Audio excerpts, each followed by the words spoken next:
ابو جال نے جب اعلان کیا نا جو حضور کو شہید کرے گا تو اسے 100 سرخ اونٹ دیے جائیں گے. حضرت فضالہ بن عمیر ایک صحابی ہیں، کہتے ہیں میں عورتوں کا معاذ اللہ بڑا رسیہ تھا، تو کہتے ہیں میں خنجر بغل میں دبا کے نا تو طواف کعبہ کرنے چلا گیا.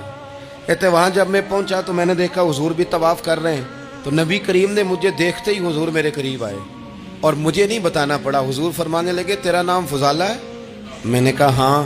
تو محبوب فرمانے لگے کیا باتیں کر رہے ہو اپنے آپ سے؟ کہتے ہیں میں دل میں سوچ رہا تھا کہ طواف کرتے میرے قریب سے گزریں گے تو خنجر مار دوں گا. کیا باتیں کر رہے تھے؟ فضالہ کہتے ہیں میں تو جب آیا تھا تو ایک بی بی سے مل کے آیا تھا، میں نے کہا تھا کہ میں آج بڑی رقم لے کے آؤں گا اور معاذ اللہ تیرے پاس رات گزاروں گا. کہتے ہیں میں تو اس سے بات کر کے آیا تھا.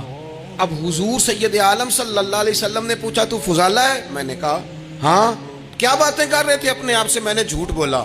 میں نے کہا جی وہ تو میں تو ذکر کر رہا تھا اپنے دل میں. کہتے ہیں حضور مسکرائے اور مسکرا کے فرمانے لگے چل چھوڑ، جس کام آیا تھا وہ کرتا کیوں نہیں؟ میں جو تیرے سامنے کھڑا ہوں تو کرنا. خیال آیا مسلمان نیک و بد پہچان جاتے ہیں اور آقا آدمی کے دل کی باتیں جان جاتے ہیں.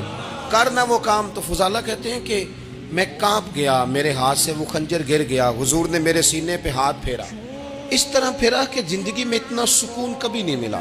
میں قرار محسوس کرنے لگا. کہتے ہیں حضور فرمانے لگے کیا وہ وقت نہیں آیا کہ تو کلمہ پڑھ جائے؟ کہتے ہیں میں نے فوراً کہا حضور آ گیا ہے وقت، پڑھائیں مجھے کلمہ. کہتے ہیں نبی پاک نے کلمہ پڑھا دیا، میں مسلمان ہوا. میں واپس لوٹا تو وہی عورت بن سنور کر تیار ہو کر گلی میں کھڑی تھی. عادتیں بدل جاتی ہیں. شرط یہ ہے کہ ہم تھوڑی سی کوشش کریں. شرط یہ ہے کہ ہم اپنے آپ کو اللہ رسول کی بارگاہ میں پیش کریں.